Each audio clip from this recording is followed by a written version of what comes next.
What's going on, everybody? Welcome back to Team Next Phase, a podcast where we're going to be doing things a little bit differently today, and we're just going to be talking about stuff that's going on in the Pokemon community, Pokemon TCG, stuff like that. We got no scripts, we got nothing. I mean, we have some talking points, obviously, but we're just going to go at it. I'm Travis from TCG Funhouse. And I'm Matt, but also the Brokener, but we'll just go with Matt tonight. Just go with Matt. So yeah, guys, so we were just sitting around talking, like, in all honesty, and we were looking at some of our older podcasts, and we were starting to realize that, you know, we actually have better conversations before and after the podcast than what we're actually recording on the podcast. It's true. Because when we're recording the podcast, we always feel like it ends up feeling a little scripted, like we've kind of rehearsed it a little bit, and that we figured that that's just kind of super lame and dumb, and that's not really what we want to do. Yeah. Like, a podcast is supposed to be real. It's supposed to be what we're actually feeling and stuff, and so if we've scripted out the lines, it's not showing our real emotion about the situation. I mean, don't get us wrong. We weren't, like, writing scripts out and reading them verbatim, but not. We would spend a good 10, 15 minutes before every podcast and be like, hey, let's talk about this, and then we're going to transition into this, and then we're going to talk about XYZ, and hey, we're going to tell people to subscribe, and whatever. I mean, I don't give a crap. So, yeah, we're just going to kind of wing it and stuff today. We do have some topics, just because they're cool topics, and we were already talking about it, and kind of the main reason why we decided to switch like this is we had a really awesome conversation about something, and Matt was like, what? We should just put that on the podcast. But we weren't recording, so we're doing it now. Yeah, but I wasn't recording at the time, so I was like, man, that would have been really good. You're absolutely right. And we were just BSing each other the entire time. Yeah, so that's what we should have been doing. But yeah, so first of all, though, I want to talk about Pokemon Unite.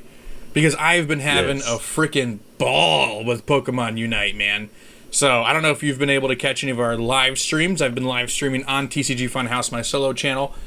Link in description. YouTube. But we streamed the other night and got our butts kicked really bad. So hopefully you weren't watching that one. But we turned it around and got some dubs. But like Matt, who have you enjoyed playing with? Like, what? I mean, how's your experience been, man? Dude, it's been fun. I've just been playing like the last couple of days, you know, like I was saying. But I mean, it's been a blast. I've been playing with Zeraora a lot. I mean, we all know super OP. I love Alolan Ninetales, and then, you know, I watched a TikTok. I watched a TikTok of this guy who was playing Pokemon Unite. I was watching him wreck with Gengar, and that's how I found out that the Gengar Sludge Bomb and Hex combo is solid. And then I read a couple of articles about it, and I like dove in, and I was like, Gengar, that's it. It's but ridiculous. Sadly, I spent my money buying a freaking Machamp, and I hate playing with Machamp. I regretted Machamp's it the first not bad, game. dude. We were arguing about this earlier. I hate it. We were arguing about this earlier. Machamp is not bad. Machamp is actually a good all-around melee Pokemon, but I'm an all-around player. I'm just a dive right into battle. Suicide dive. I'm coming at exactly you. What I do. I die so many times. I'm pretty sure last game I played last night, like 3 a.m., I'm pretty sure I died 18 times. When you were telling me that you don't even know what the score is, you're just trying to kill Pokemon, I was dying inside. Yeah, guys, I still don't know how to check the score. But seriously though, like, how do you check the score? Can you actually legitimately tell me right now what button do I press to check the score? Look in the comments, guys. Type in the comments section. Say, Matt, this is how you check the score. But in all realities, we're recording right now on Thursday. This isn't going up till Monday. Like, that means I'm going to go until Monday not knowing how to check the score. So this is what I do right here. Like, this is what I do. How do I check the score? I don't check the score. I wait until I get those big ass letters across the top that say, you guys are doing really good, or you guys suck really bad. It's either or. And they make sure they capitalize really in there to make you feel really bad about yourself when you're not doing good. Now I understand why I've been getting that message so often. I thought they were just talking trash about me the entire time I played. I don't know. Thanks, Nintendo. Like, no, you're just bad. No. But Machamp is not bad. But I will say, I am completely sick of Gengar. 100%. So I main Garchomp. I love playing Garchomp. He's one of the most strongest. Why do I have a marker? That's a Matt thing. I was wondering where that came from. I feel like it just appeared. It was like, whoa! But, so I main Garchomp, and it goes one or two ways. I either have a really, really bad game because I didn't level up as fast as I need to, and I'm running around with like a little gibble with short arms, like, and it's just not good. But as soon as I turn into Gabite, I'm good. And then as soon as I turn into Garchomp, like, I'm basically unstoppable. It's game over. Yeah, so it's like, okay, so I really just need to level up as fast as I can so I can start wrecking people bad. But it's either or. There's like no in between with Garchomp. It's either like you dominated it and got MVP, or you had like 6 points. Like one or the other. But we did some streams the other night. It was a heck of a lot of fun. Gengar's broken. Zero Aura is broken. If you play Zero Aura and you go mid and you're not MVP, you should just not play anymore. You should probably just put the controller down, uninstall the game. Okay, I'll stop playing. It's like, that's why I moved over to Pikachu. I just use Zero Aura. Whatever Pokemon I'm using, I told you, I just go straight into battle. No regard for the well-being of my Pokemon. I'm sorry. You're not a good trainer. If he dies, he dies. You do not care about your Pokemon. So I don't. They're meant for battling. But it's still a lot of fun. We went from I went from being a great league, a great player, according to their rankings, to back to beginner class after the live stream, so that was kind of embarrassing. But hopefully they pair me up with people I can destroy again and I can move back up the rankers. That's what I'm looking forward to.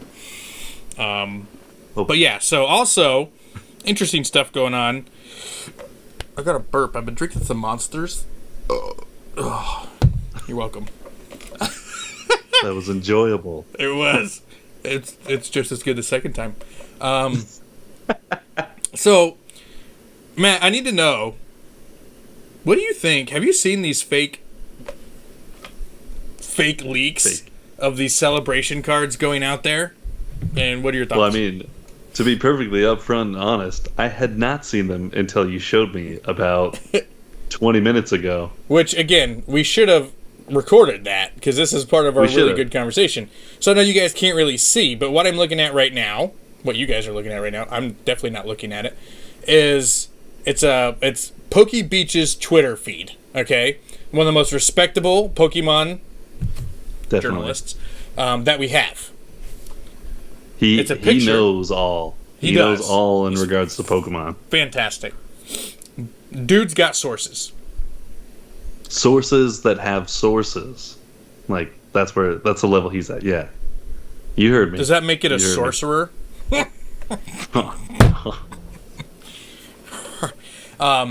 yeah, so it's a picture of one of those 25th anniversaries. So they have confirmed that we're getting a base set Venusaur reprint that looks like this, the 25th anniversary stamp, and it's got the gold border and the sparklies on it, right? Sparklies! This is a picture of a Blastoise. I've also seen a picture of a Charizard. I've also seen a picture of an Illustrator Pikachu in the exact same design. Verbatim quote from PokeBeach's Twitter page. If people can stop spreading fakes from trashy Instagram accounts lying their way to more followers, that would be great. What do you think? I think that's pretty interesting. I also think my computer's about to die. No! I think I forgot to plug it in. Go plug it in. We're good. We'll leave it in the stream. So, while Matt finds his charger, do you guys think, I need to know in the comment section, do you guys think these cards are real? We've got 15 minutes. 15 minutes? Oh, we're good. We're gravy. We're gravy, brah. We're fine. So solid. Rock solid. But I need to know in the comment section, do you guys think that the Blastoise, the Charizard, and the Illustrator Pikachu are real? I can understand Blastoise. I could even understand Charizard. I completely think... We've gotten the leaks of the Venusaur already. Yes, the Venusaur's confirmed. That came from both PokeBeach and PokeGuardian have both said so. Which I'm down. Feeling pretty good about that one, but a little skeptical about these other ones, especially if PokeBeach and PokeGuardians are coming out saying this is fake. It's not on their site yet. And it's on neither of their sites. Neither of them have confirmed any other card than what we've already gone over with all those Pikachus, all the stuff in the collection boxes, and the Venusaur. And that's pretty much all that we've gotten confirmation from at all. And honestly, I swear these guys are best friends with the CEO of Pokemon. Like, I think they like share hot tubs together. Yeah. Hot tub Twitch streams, all of them. All at the same time. Yep. They just have one stream together. Well, I mean, is there any other way? No. Team Next Phase YouTube stream coming soon. I said YouTube, I meant hot tub. Yeah, that's not something anybody wants to watch, though. Trust me. There's at least one person in this world that would enjoy that. I doubt it. There's almost 7 billion people on this planet. I would not be watching that. I hate you so much. You guarantee that. Way to boost my confidence. Please do not tune into that stream. Watch, it ends up being the most watched stream on Twitch ever. In your face, Matt. Just a few guys in a hot tub. Hey, I'll play in Pokemon Unite. It works for others, you know. But I don't even know where to go from there. The one that really made me go, this is bullcrap, is the Illustrator Pikachu. I absolutely, like, dude, I might be eating my words later, but I absolutely think there's no way that we are getting a Illustrator Pikachu reprint, because it's literally the grail of grail. Like, you know, they've already reprinted that Charizard art a couple of times. There's no way they're going to the Illustrator Pikachu. Like, it's just not going to happen. 100%. They've never reprinted it before. I mean, the Surfing Pikachu and the Flying Pikachu have been reprinted to no end. I mean, like, people, even though, like, the old WotC ones, the original ones, are valuable, even if you show them to people, like, they're like, oh, yeah, it's the Evo one. Because, I mean, they've been reprinted so many times. And yeah, weren't they? I think they were, like, Secret Rares and Diamond and Pearl era, too. I think they printed them there. Yeah, I think the Surfing Pikachu has 6 Nintendo reprints. Promo. I think they had a Nintendo promo, too, for Surfing Pikachu. Like, so, yeah. Yep. I don't know. That's fine. At least we're getting like V versions and stuff, like completely different artworks. It's very different. Very different artwork instead of reprinting the exact same artwork and changing the layout of the card a little bit. Yeah. Were you able to pick lazy up? Reprint. Were you able to pick up any of the Pokemon Center Evolving Skies ETBs that went up? Did. Did you? Awesome. Did. I put it up on Twitter, dude, and like it makes me, dude. I'm really like happy about stuff when. Like I posted on Instagram, like some of the most gratifying things is that people are like, dude, thank you so much. I would have completely missed this. I ordered one of each, you know, thank you so much. I'm so glad I was able to grab these. Thanks for posting. I posted it on Instagram, Twitter, and Instagram, Twitter, and YouTube as a post. So if you guys aren't following me, go follow me there, because when that kind of stuff happens, I always share it with you guys. I never hoard it. Don't get me wrong, I placed my order first. But hey, I mean, to be perfectly honest, I mean, I'll be a little upfront here. I follow you on Instagram and Twitter, and I got my pre-order because of you. There we go. I saw your post. I didn't comment on your post because I saw it, and I literally just went straight Pokemon Center. I was like, forget everything else. Back. I can talk to Travis later and tell him thank you later.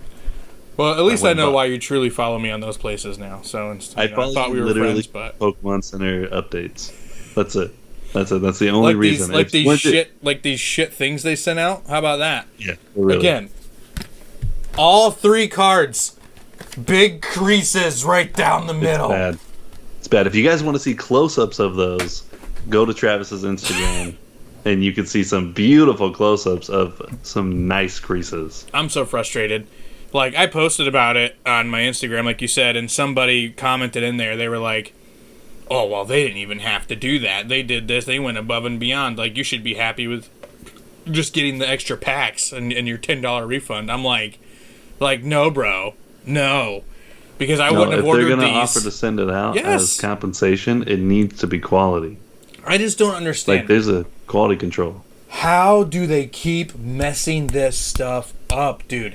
It's time after time after time after time. They frick this stuff up, man. How do they keep doing that? As a business owner, as the manager of the warehouse, how do you let this continue to happen? Dude, I honestly don't even know. And now, if I want to give Pokemon the benefit of the doubt, I would say that like they are probably a little overwhelmed with everything that's happening in the Pokemon community. Yep. Because, I mean, can you name one Pokemon item probably other than any Stunfisk product that isn't selling out these days? I love Stunfisk. I'm just saying Stunfisk because I hate Stunfisk, and I think it's the ugliest Pokemon I've ever seen in my life. Yes, I can, actually, because if you go to TCGFunhouse.com, I got Gardevoir theme decks up there. Oh, sorry, I forgot to mention theme decks. I got Victini theme decks up there. Oh, I got Inteleon theme decks up there. In case you guys want to know, Walmart OGs, my computer's now even lower. It now says I have 3 minutes. 3 minutes? It has not been 12 I don't know minutes. What happened. It went from 15 to 3 minutes in like 3 minutes. Did you bring your charger? I did. It's in the kitchen. That's where my shipping setup was.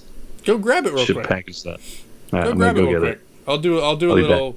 I just gotta not knock over my camera when I move because I have 2 inches of space in front of me. Okay. I'll do a little zippy zoo in there. Just go grab it real quick. All right. Sounds good. All right, guys. I apologize for that. My computer died in mid-sentence of whatever Travis was saying. And I just want you to know it was the most important sentence I ever had in my life, too. It probably was, but guys, typical me. I forgot everything that we were talking about, and I'm wearing off on Travis because he totally forgot to. So we're just going to go ahead and move on to the next topic. No way, man. We were talking about how Yu-Gi-Moto... Oh, wait, no. That's not right either. Wrong. Sorry, yeah, wrong chat. Wrong topic. That's the other podcast. Yes, the one that we don't do. I got you. Okay. Exactly. The one that we've never talked about doing because it'd be lame.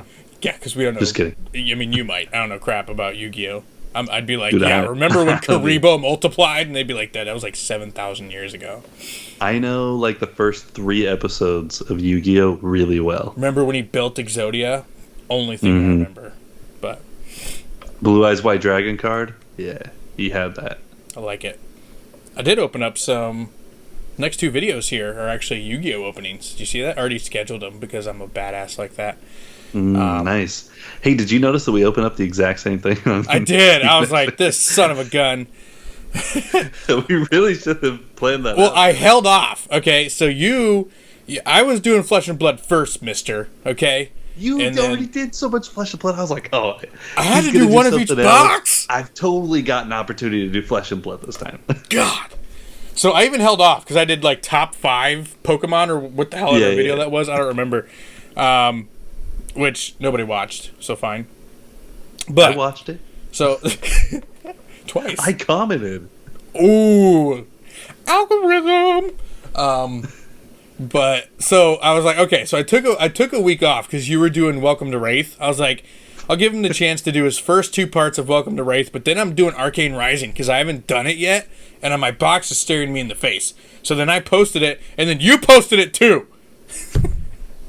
I was like, I'd already done it. But it's good. But you know what? My box slapped me in the face and said, "You suck." My box was not great either. Dude, the half of the box that I did, my most expensive card was 75 cents. Ooh, I got you beat then because I got a couple cards that were like $6-7, but none of the big hitters. I got so spoiled in the first 2 boxes though because my first box, I basically like paid off like the 3 boxes that I bought. Yeah, dude, that's what was happening with me. I got the cold foil that was like crazy expensive in my first edition box. Yeah. And then I opened up the Welcome to Wraith and literally got the freaking chase card. Got like the most expensive card in the entire set. It was $250. So I was like, ooh, if I can do this every time I open a booster box, that's what I thought. And I was like, oh, Arcade Rising, let's do this. Dude, I'm still going to open up the other one because if I pay off the box, then great. But like the cards for Arcade Rising are already a little bit cheaper than the other 2 I don't sets. like it as much. You don't like it as much? It's my favorite set. I don't. It's my favorite set. See, set. I think it's kind of irritating to like read through the cards. Have you noticed how much alliteration? Why are we both like? I don't know. What? I think I like mimicked you because you did it, and so like friends like mimic each other's movements when they're talking sometimes. Psychologically. True. No, but I mean, have you noticed how much alliteration is in the titles of the cards? Yeah, it was tough. It was like Yu-Gi-Oh! Full A line. Like I mean, like it just goes over and over, and like. After reading through the cards, because there's a lot of similar cards in the packs when you're opening it, it gets super irritating. I was irritated with myself watching the video. So if you guys are feeling being irritated, go watch my video because you can hear it in my voice. I start to get irritated with myself. So this is what I do. This is what I do now. When I open a new box, I'll probably do like the first 4 packs Like, nice, slow. Let's look at the artwork. Let's read the names. Let's see how nice it is. But after that, it's just like I get through like the first couple of commons. I do the 2 rares, the foil, and then I just go, here you go. Here's the rest of the commons. Whoop. Because I do the card trick. No, I do the card dude, trick. It's no. freaking 7 cards from the back. Too many cards. Who does that? Too many cards. I'm sitting there like half my video. I'm like 1, 2, 3, 4, 5, 6. Sorry guys, I have to count it out. It's a lot of cards. With Pokemon, I just grab 3, 4 cards. Content. It's muscle memory, but it's so exciting watching you count to 7 so many times in one video. Butt. Pain in my keister. Keister? It's a good word. I'm not gonna lie. So yeah, what you have to do is you just get rid of the whole second half of the pack. You know, you get a little bit of suspense because they put like 4 commons up front. They give you 3 commons and then the utility, right, or the item card. You know, like the boots or the chest or whatever. Token. Equipment. There we go. Equipment card. No, tokens in the back. So you get the token in the back. You show that. You flip it over. You get 3 commons, your equipment card, then 2 rares, and then your foil. So I didn't even know there was an equipment card. Yeah, it's gray border.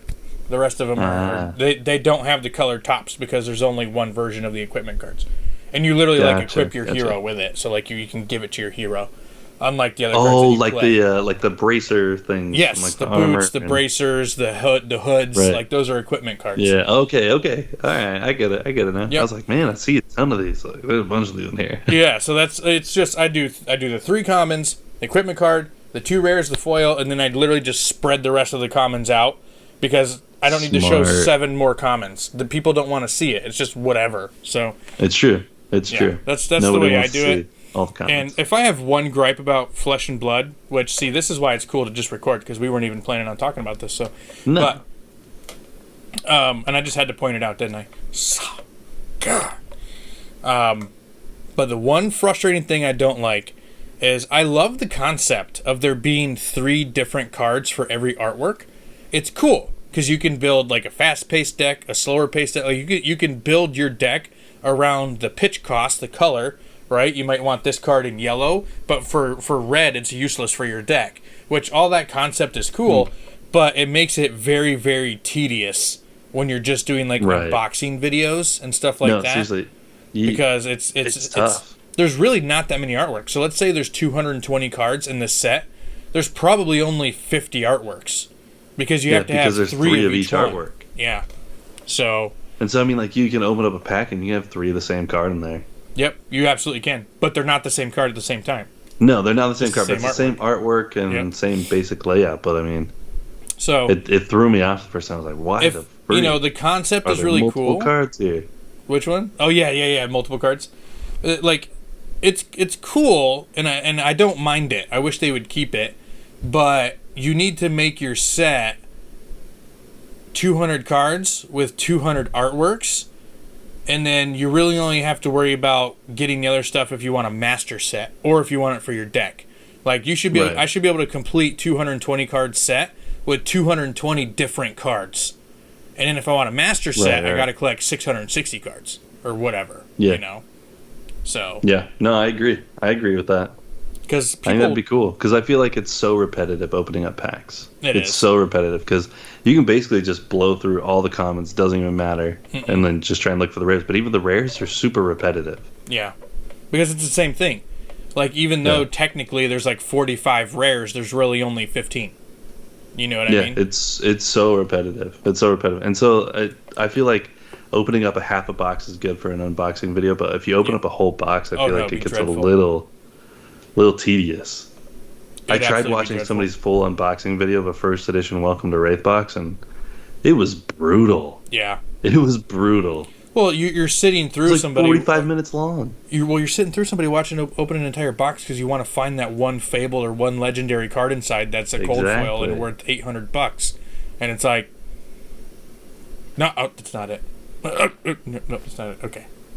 And the foils are kind of repetitive too because again they're not any different. You know, foils are just the same artworks. They're just foily now. Yep. So, whatever. Yeah, and I'll be honest. I don't know if anybody else would feel this way too, but I'm not super impressed with the foils on the cards. No, they're not good. I love the artwork on the cards, but the foils on the cards, I think they're kind of a little bit of a letdown. I do think they're the first edition is better. They're a little more foily. Oh yeah. And they have the separate cold foil cards that you don't get in the unlimited box. So I think they've done a better job there. But they definitely are kind of, when they went to mass printing on the unlimited side, I think they're weak because if you're gonna make it foil, like make the whole thing foil, not like little portions of it. Sometimes it's hard to even tell that a card is a foil. So yeah, like my first couple of packs, I almost blew right past the foil because I had no idea. I couldn't even tell. And then like some of them, like I think in my last video I was like, I can't tell that this is a foil at all. There's a couple at any angle, even if I shine a light right on it, I can barely tell. But I will say that the artwork is phenomenal. I love the artwork. Stunning. But there's just not enough of it. Not enough of it. Arcane Rising. Go ahead. Oh, what were you saying? I was just going to say Arcane Rising is my favorite set in terms of artwork because I feel like they dialed up the brutality. Like, it was like that set was more 16 plus than like any of the other sets, I think. Yeah. See, I don't know. I really liked Welcome to Wraith. Some of like my favorite artworks that I've seen so far were in Welcome to Wraith. Mm-hmm. And Arcane Rising, to me, I'm just really not vibing with it super well. See, you're more subtle than I am. Like you're cool with like the like you're cool with like humans and elves. And, like, I want the undead and, like, fucking nasty orcs. Yeah. Ooh, excuse my language. But, like, that's what I... Like, I want... I want to see the orc take the battle axe and slash someone's heads off, you know? And, like, you're kind of like, oh, man, that ranger looks awesome with that bow. And I'm like, stupid ranger with the bow. Kind of true. I don't know. I kind of like the death blow brutality knee to the face thing where the guy like kneed the guy's head off and Welcome to Wraith. Oh yeah, that was awesome. I mean, like I'm not opposed to that kind of stuff, but I do really like the other artworks. Because what's that one where that dude's holding the sword like this? That is cool. Like it's reflecting. He's the got battle. Like the Japanese hat on, like the rice hat, and he's like, dude, you can like see the battlefield in the reflection of the sword. Exactly, which is awesome. Beautiful. That's dope. Beautiful. But then you can still see his eye come up over the sword. Like, let's go. That was an awesome artwork. Let's fight. I do like it. I do like it. But awesome. Thank you for the flesh and blood conversation. I enjoyed it. Oh yeah. But anytime. What do you think about the gold Mew that's going around, man? The Mew? Yeah. What do you think about the gold Mew? I think it's ridiculous that it's going around. Like, I think it's so stupid. So stupid, especially like because the guy's posting TikToks with his freaking Mews. He's got 4 of them. He's already sold one for what, $3,000?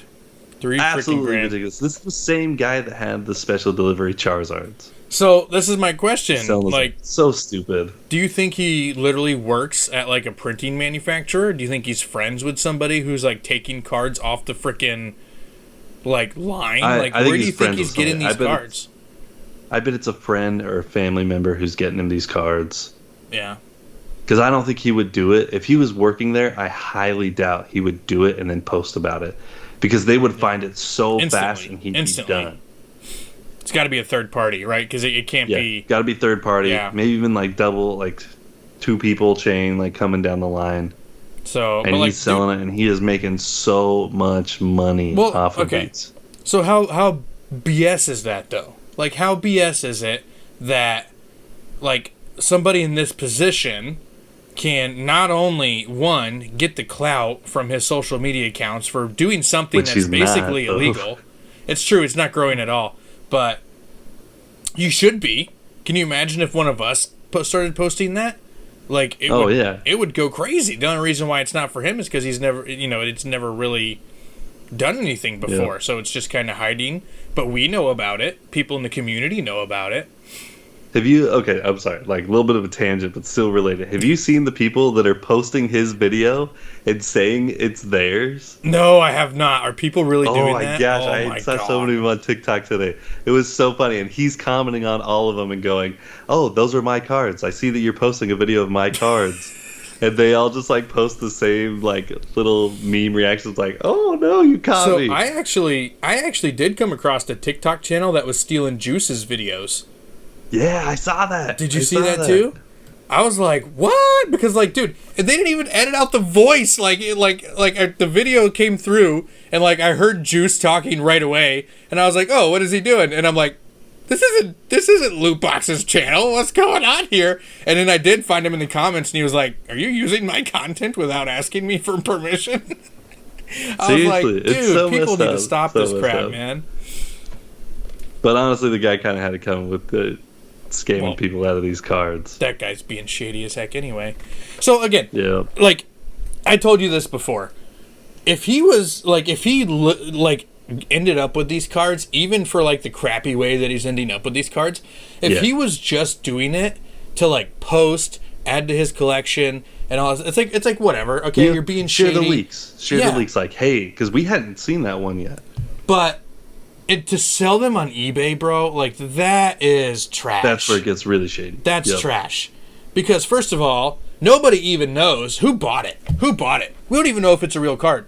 It looks real. It looks legit. Yeah. Oh, it looks. But there's been zero confirmation of this card in the set whatsoever from any reputable the special sources. delivery Charizard that he sold, we don't even know if that's real yet. We don't know if any of them are real at all. So we know there was a leak for it, but we haven't seen it to this day still. No. So who's buying these? Like, who's like, oh my god, I need that Mew. Bro, he could be printing these for all we know. He's probably not. They probably are legit. He's probably getting them third party under the table somehow, from a little, wink wink and a nudge nudge from somebody. But there's no guarantee, and people are buying them. It's like, sometimes I wish I was just a shady person that was just like, hey, I'm just going to start doing this. I'm going to make my own shiny Charizard cards and just start slinging them out there and pretending like I got them hot off the presses and make a couple $1,000s, Yeah. Whatever, man.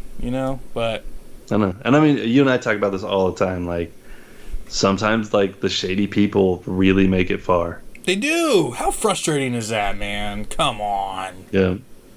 And how frustrating is it? You hate to see it, but also at the same time, like, I mean, that's part of the game. Like, that's what happens. And so the people that are out there trying to play it right, keep the community in a good position. So like, I'm okay like talking about this. Me and you talked about it. Like, I don't put pre-orders up on my site, dude. My inbox has been blowing up lately. Blowing up. Yeah, I guarantee. I almost messaged you the other day and was like, hey, what's your allocation going to be? Yeah, when are you getting your Evolving Skies numbers? When are you getting, your Celebrations numbers? And it's like, I'm a really small seller, so I get my numbers after all the big guys do. Like, they go down the list. It's like, okay, we're going to talk to this guy, because that's their big ticket people. So I'm down at the bottom. So unfortunately, I don't hear my allocations until all the big sellers already know what they're getting. It's just the way, it's the business, okay? Like, I get that. But, the same token, it gives them the opportunity to sell a lot more, right? So, but my problem here is, how many sellers open up pre-orders the second Evolving Skies was announced? The second, tons, and even look at the some big really stores. Huge companies do it too. Yes, that's what I'm saying. Like, even look at like Total Cards, dude. Total Cards is the one I was thinking of. Yeah, Total Cards does it instantly, dude. They do it as soon as there's even a hint of a name of a set. They'll do it without any artworks of anything. They'll be like, we have a name of a set. We know there will be ETBs and booster boxes, and then later they're like, actually, take that back. There's no booster boxes. Let's do ETBs. Yeah, we're just doing this. And then it's like, oh. But, so like, they're playing the shady game, but people still go to their site. People still go to their site over and over and over and over and over again. And a ton of sellers do it. And I am being left behind because I'm not taking in all this pre-order money. I'm not taking it. I'm not. And so playing it makes the it game. so you can't order as much when it comes to your time, and so it's rough. I'm continually placing orders that I can afford, right? Because I don't want to overspend. Tell my distributor, oh, I'm sorry, I can't pay for what you allocated me. and then they take away my ability to purchase, which is a real scenario. It absolutely could happen. So I only order all the time. All the time. They're like, "Oh, I'm going to order $100,000," and then they allocate 50, and they're like, "Oh, I was only expecting to get like $3,000 worth of stuff." Well, why didn't you order only $3,000 worth of stuff? Because when I order $3,000 worth of stuff, you give me $300 worth of stuff. Exactly. So and I don't want to play the game of opening up pre-orders right away, putting $80,000, $90,000 in the bank, and ordering that much, because if they give me $30,000, now I'm refunding $50,000 back worth to customers, and it makes me look like a crappy business, Mm-hmm. But that's what online sellers do, and it sucks because I feel like I'm trying to do the right thing for everybody, but it's making me unsuccessful in my job. So yeah, okay. Well, I want to put this out there for everybody. I want to know what everybody else's opinion is on it, because it is so rampant right now that you put in a pre-order and then you get refunded. So let's say hypothetically, one of these companies puts out a notice saying, "Hey, you can do your pre-order, but there is a chance that our allocations will be short and you might be refunded." They put out the warning. Hey, I might get refunded with this. Are you gonna, how upset are you gonna be? Like, on a scale of 1 to 10, how upset are you gonna be? Would you come back? That you got refunded? That you were one of those people? Yep. I'm just curious to know, how upset does that make you? Are you willing to go back to that company to buy again? Not that either of us would ever do this, but would you go back to that company and buy from them again for the chance of that pre-order, or would you look somewhere else? I'm just curious to know what you guys would do. Yeah, definitely let us know in the comment section, because I need to know as well, because for the past 3 sets, I've basically been allocated the exact same amount, because I've been ordering. And it makes it so you can't expand. It makes it so you can't expand and get more product. And which means I'll never be able to open a store. The more you can expand. Correct. Yeah. So, but then the question comes into play: do I want to continue to sell to the same 30, 40, 50 people over and over and over and over again and build a great community with great rapport and everybody's satisfied with their purchase every time they do it? Or do I want to sell to 3,000 people and have to refund 1,500 of those people, so the other 1,500 come back to my site again next month, and then hopefully sell another 3,000, and this time I can keep 2,000 instead of 1,500 and keep growing my business to try to become a successful, because I'm telling you guys right now, full disclosure, I'm really seriously thinking about stepping away from it.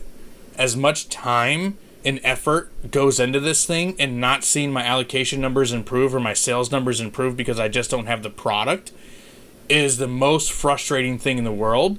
To continue to just nickel and dime singles on TCG Player over and over and over again, it's killing me. It's absolutely killing me. It's tough, and I know you try to be really fair in the market too, and you do really good prices on your stuff, and so your margins are incredibly small, and I think that's something that people need to know too. Your margins are so tight. Yep. They're so tight. So, and I'll just give you the breakdown, right? I'll give you one specific target here. I'm not going to get, I'm not going to give everybody what a cost is on an item, right? But when I buy an Elite Trainer box from the distributor, right? It's about $25. And ETB is about $25. Period. I sell it at $40. It costs me usually $11 or $12 to ship. I only charge $5 shipping on my site. Unless you get more than one, then it goes up because it's more expensive. I only charge $5 in shipping on my site. So I got $45, and I spent $12 of those dollars back to ship it. That's $33. That's an $8 profit on each ETB. That's nothing. Which to some people that might sound like a lot of money for a profit on one box. Mm-hmm. But you got to remember too, your allocations, Travis, have been insanely small.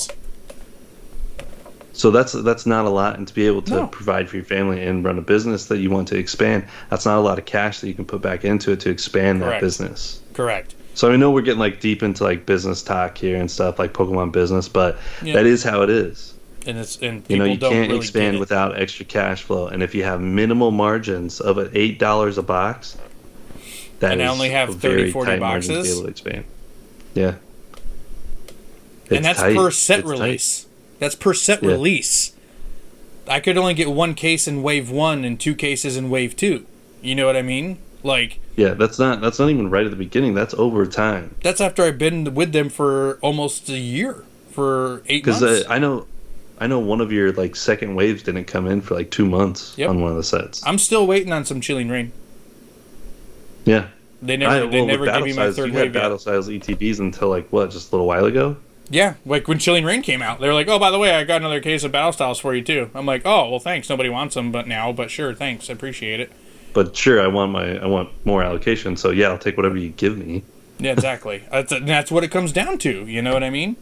So, and that's not even to talk about booster boxes. Booster boxing margins, and you're looking at $2-3.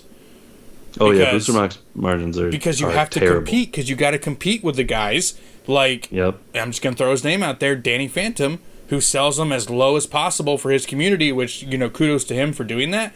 But what he doesn't really get or doesn't care is that he's torpedoing the rest of the people who sell product. So yep. Well, and he's stated in his videos that his profit margins are about 2 to 3%. Yep. Which is if that on a booster box, extremely low. That's because so like he sells his booster boxes so cheap, like nobody else can sell them for that much unless you're selling 10,000 of them. You know, unless you're selling 1,000 booster boxes, it's just not worth it. When I was working for that game shop, I mean, we were getting boxes, I think 74, which was really cheap. That's really low. That's cheaper than what I pay. Really, really low. And I mean, our margins were small. They were really small because we sold them free shipping for $84.99. Really? Yeah. So that's like nothing. Well, that's kind of like what he does. He sells his boxes for like $95 free shipping, and I know he's buying them for like $80. You know, maybe $75 at the very, very low end. So he's got nothing, and it's going to cost him $10, $8 to ship that box. So he's making $2-3 a booster box. You know, and that's not something that's sustainable when you're only getting allocated 4 or 5 cases of booster boxes. Yep. So it's just tough. So it's really made me. I'm down on it. You know, I've really leaned towards the content creation sort of thing. You know, I'm really more concerned about that. The channel's been doing really well, and I'm having a lot more fun with it again. Dude, and your Instagram is booming right now. I'm trying my best, man. I'm just trying to stay consistent with the posts and get consistent with my content again, and I'm really enjoying it because I can really see myself growing that aspect of it and getting there. So we'll see. I need to learn how to post Pokemon memes, though. That's what I need to do. Yeah. I'm telling you, man, I could teach a master class on how to post Pokemon memes. Do it. You know, use me as your guinea pig so that way I can try it, and then you'll really know if you can, like, you know, do a class on it and then charge people a all right, man. Florida fee. Convention. We'll take an hour. I'll go teach a lecture on it. Yeah. Well, I'll bring some diagrams. Dude, you can go all out, man. You can do what those other people do and, like, live out of your van. You know, wake up at 4 o'clock in the morning and run a triathlon every single day, and then drink nothing but egg whites and eat kale, and then definitely be a not millionaire. too fat to do that. You seen those TikToks? They're freaking hysterical. They're just like, that's great. Let me show you my millionaire grind. I know. I'm like, it's like, well, no, it's kind of more the hobo grind, but you're just doing it a little bit nicer. Yeah, you're just trying to portray it as something like when you got some hardwood floors in your van, but nonetheless, you're still in a van, buddy. And I'm not saying like that wouldn't be so fun, awesome to just travel everywhere in a van. That would be awesome. I would love to do that, but it'd be fun. It's also not really my thing. I don't know. Maybe it is my thing. It could be. I dream about it every day. Do you? Get out into the wilderness and just live out of an Astro van? I would go live in a tent. And my wife and I, we talked about building a yurt. You know, like a little like round circular. It's a little round circular thing with like a canvas top. Those are called igloos. No, that's the ice ones. You know, it has a thin layer of insulation on it, and you just live in a yurt. Before you do that, I just want to remind you, You're at your mom's house right now because your air conditioner went out and you couldn't take the heat. And something tells me that living in a yurt, it's going to be 85 degrees all the time. You can get AC in a yurt. Just think about that when you say you want to live in a tent. By the way, I am in my parents' house right now. This is my parents' little office area. I'm in the corner in a leather chair. And look, I have a plant. It is a nice Aesthetics. chair. He actually put that plant there before the video. It wasn't there before. No, it was already there. Oh, you rearranged it to look nice. It's got like wheat. Oh, that's fake. Never mind. It's fake. This is wheatgrass. He eats it. But like, it kind of like if you didn't just touch that, like it does kind of give the vibe of like just like one of those Skype backgrounds. It looks like a generic Skype. It does background. a little bit. It does a little bit. Interactive. I could probably like change the background right now to one of the pre-made Skype backgrounds, and you wouldn't even know. Wouldn't even know. Like, this is fantastic. So, just change them back and forth, and it like has just a slight change. All right, guys. We're gonna get out of here. Let us know what you guys think of kind of like the new style. We did a lot of just chattering. We didn't really plan much out. We didn't even know we were going to talk about Flesh and Blood, but we did. It was fun. Yeah, I enjoyed it. I enjoyed it a lot. I had a blast. Let us know. It felt better. It felt like it flowed a lot better. It just kind of happened. If Matt's computer didn't die, it would have been way better. But, you know. My bad. So, but for real, guys, drop that like button. And we really are. We're actually thinking about live streaming this. So next week we might live stream this instead of just record it. Because honestly, if we're going to change to just like we're going to BS back and forth, we might as well just live stream it and include the people from the chat.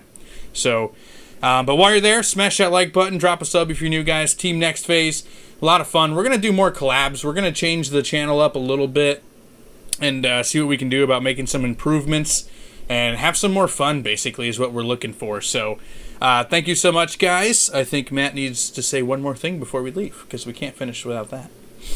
It's true. And guys, we love you.